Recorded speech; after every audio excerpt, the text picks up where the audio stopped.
దేవునికి స్తోత్రము. అనుదిన దేవుని వాక్య ధ్యానమునకై ఈరోజు 2024 సంవత్సరము నవంబర్ నెల 22వ తారీఖు. ఈరోజు ధ్యాన వాక్యము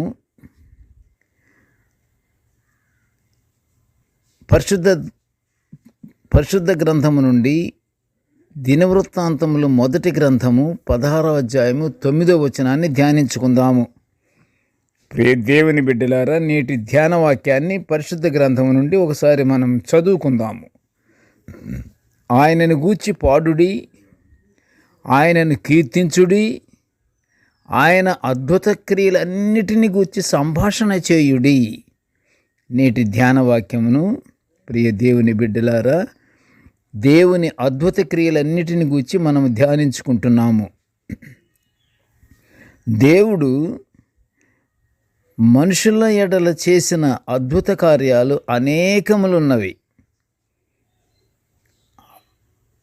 ఇశ్రాయేలు ప్రజలు ఐగుప్తు దాస్యములో మగ్గిపోతున్న వారిని రక్షించిన సంగతి ఎంత సంభాషించుకున్నా అది తీరదు. కీర్తనకారుడు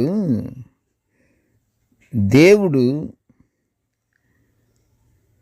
అంటే కీర్తన గ్రంథంలోనే 77వ సంకీర్తన 11వ వచనంలో మనము చూస్తే, దేవుడు పూర్వము జరిగించిన కార్యములను మనసుకు తెచ్చుకొని వాటిని గూర్చి ధ్యానించుకుంటున్నట్లు కీర్తనకారుడు కీర్తించిన విషయాన్ని మనము చూస్తున్నాము. దేవుడు ఎన్ని జరిగించాడో పూర్వము, ఆ కార్యాలన్నిటినీ ఒకసారి కీర్తనకారుడు జ్ఞాపకానికి తెచ్చుకుంటూ అవి ధ్యానించుకుంటున్నట్లుగా మనము ఈ వాక్యములో మనం చదువుకుంటున్నాము. ఐగుప్తులో కటిక భయంకర దాస్యంలో ఉన్న ఇశ్రాయేలు ప్రజలను బయటికి తీసుకురావడానికి ఆయన సేవకుడైన మోషేను,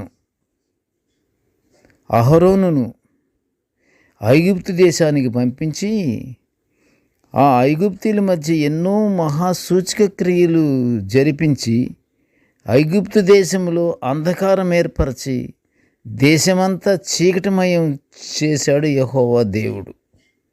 ఎందుకు? ఆయన ప్రజలు, ఆయన బిడ్డలు ఇజ్రాయేలీల్ని బయటికి రప్పించటానికి ఫరో చక్రవర్తి ఒప్పుకోనందువల్ల ప్రభువారు ఈ మోషే అహరోనుల ద్వారా ఎన్ని అద్భుత కార్యాలు చేశాడో అది మనము ఆశ్చర్యకార్యములుగా మనము గుర్తించుకోవాలి. ఇంకా మహా ఆశ్చర్యకార్యములు జరిపించి ఇశ్రాయేలు ప్రజలను వెండి బంగారములతో వెనుకకు రప్పించాడు. ఇశ్రాయేలు ప్రజలు వస్తుంటే ఆ రోజుల్లో ఆ ఐగుప్తు ప్రజలు ఎన్నో కానుకలు ఇచ్చారట వాళ్ళకి.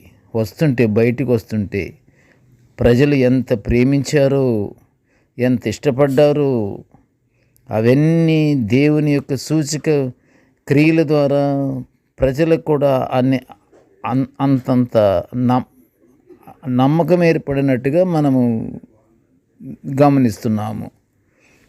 దేవుని మాటకు ఆ ప్రజలు ఎదురు చెప్పనట్లుగా పరిశుద్ధ గ్రంథము సెలవిస్తుంది. వెలుపలకు వచ్చిన ఆయన ప్రజలను దేవుడు మేఘస్తంభాన్ని, అగ్నిస్తంభాన్ని తోడుగా ఉంచి నడిపించాడు. ఆ మహారణ్యములో, భయంకర అరణ్యములో వారు నడుస్తుంటే అగ్నిస్తంభాన్ని, మేఘస్తంభాన్ని, అరణ్యం అంటే ఎలా ఉంటుంది?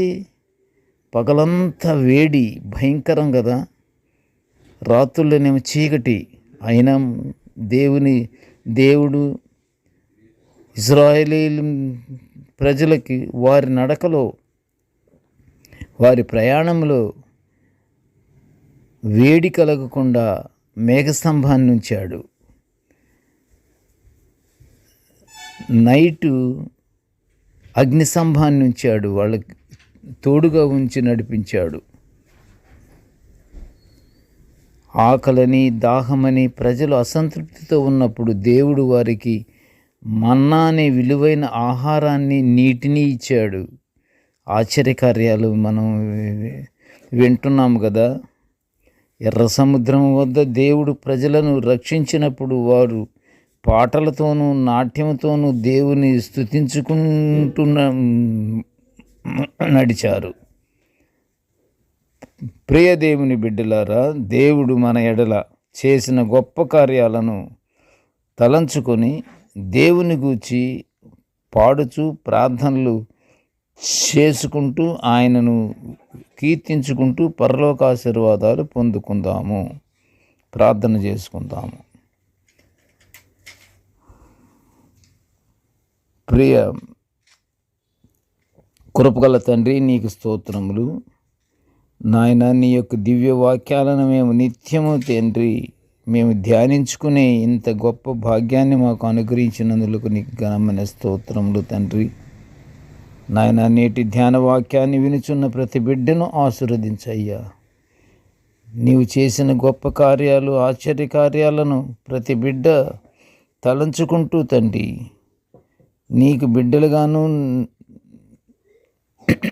నిన్ను నమ్మి విశ్వాసంతో జీవించే భాగ్యాన్ని ప్రతి బిడ్డకు అనుగ్రహించి ప్రతి బిడ్డకు తండ్రి నీ యొక్క పరలోక ఆశీర్వాదాలు అనుగ్రహించమని ఈ మనవులన్నీ యేసయ్య పుణ్య నామమున వినయముగా వేడుకొనుచుంటున్నాను తండ్రి. ఆమెన్. దేవుడు మనల్నందరినీ బహుగా దీవించుగాక. ఆమెన్.